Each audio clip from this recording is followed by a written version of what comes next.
Така, хубаво си да мокреме ръцете. Много е важно да си центрираме глината, за да ни бъде точно по средата и да си я омесиме добре. И ето така я хващам и леко я повдигам нагоре. И когато слагам вода и когато я омесвам нагоре и надолу, по този начин всъщност тя омеква и става по-пластична. Ето сега. Хубаво мокриме ръцете. Ето тук във външната част на дланите. И сега я гушкаме глината. Ето така я хващаш и я гушкаш. Точно така. И това, което трябва да направим е да не я стискаш, а да я държиш лекичко и да я придържаш. И пробиваме една дупчица по средата. И леко и постепенно, бавно надолу, пробиваме дупчица. Да, с палец. С палец. Може и с палец. Обаче, докато държи с палеца, искам все пак да я държиме, нали? Така, бавно пробиваме надолу и внимателно. И понеже от тук си правим дълбочината, трябва да внимаваме все пак да не си пробиеме дъното на съдчето. Гледаш си в ръцете, не гледаме настрани. Давай сега, давай с пръстите вътре, дълбаеме. Хоп, лекичко, бавно. Обаче искам да държиш. Да, държиш и дълбаеш едновременно. С двата пръста, може ли? Така, добре, лекичко, бавно, постепенно, без да бързаме. Другото, което е, глината е много мека и се движи бързо.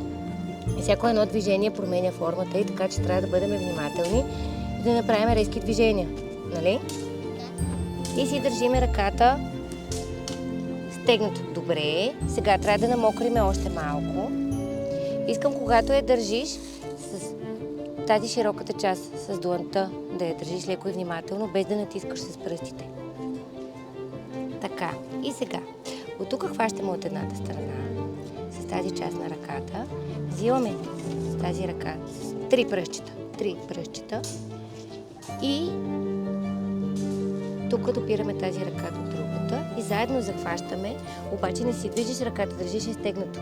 И затова хващаме едната ръка за другата и по този начин имаме повече опора. И когато галиме глината от вътрешната страна, отвънка задължително държиме с меката част на ръката, с дланта, придържаме стената и бавно и постепенно вдигаме нагоре. Окей, вдигаш и с мене. Давай си с мене. Бавно. 1, 2, 3.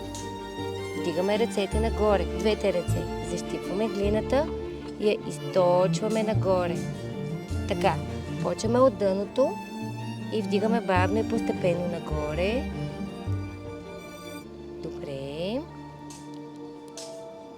Давай сега пак. Намокриме ръчичките. Слагаме, гушкаме.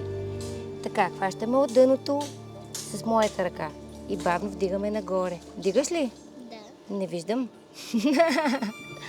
Чакай. Добре, искам тук да я хванеш и да я придържаш, разбираш ли? Определяме формата от това колко придържаме стената отвън. Бавничко. Добре, супер. Така. И виж как я източваме постепенно нагоре. Тя става по-тънка и по-висока. Искаме да стане вазичка, нали? Сега искаме ето така да я хванеш и да я прегърнеш и да я събереш. Ето така, давай. И леко и бавно постепенно можеш да вдигаш нагоре ръцете. Ето така. Просто я прегръщаме и я събираме и тя по този начин става по-тясна. Да, и после може да я направим. Да, после може да я направим по-интересна форма. Искаме ето тук също така да я събереме и да я направим по-тясна и по-висока, нали? Да. Така. Събираме пак.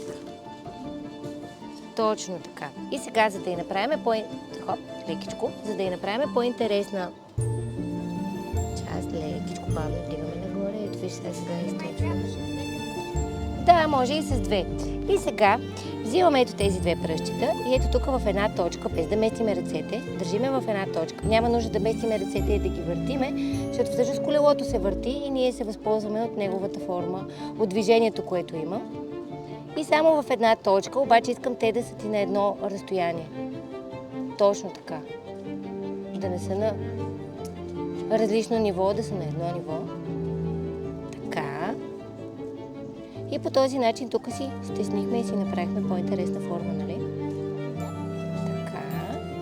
Сега, тук в тази част ще вземем ето тази инструмент и ще си го изправиме, защото си го изкривихме, нали? Хоп, ето изрязахме си го. И сега си намокраме пръстчето и ето тук си оформяме горната част. Така, харесва ли ти? Да. И сега с едно инструментче ще си оформяме долната част. Ето така.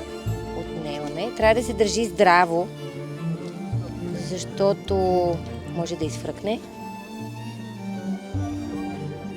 инструмента. И сега ти предлагам да изплакнем ръчичките и да си отцветиме вазичката, нали?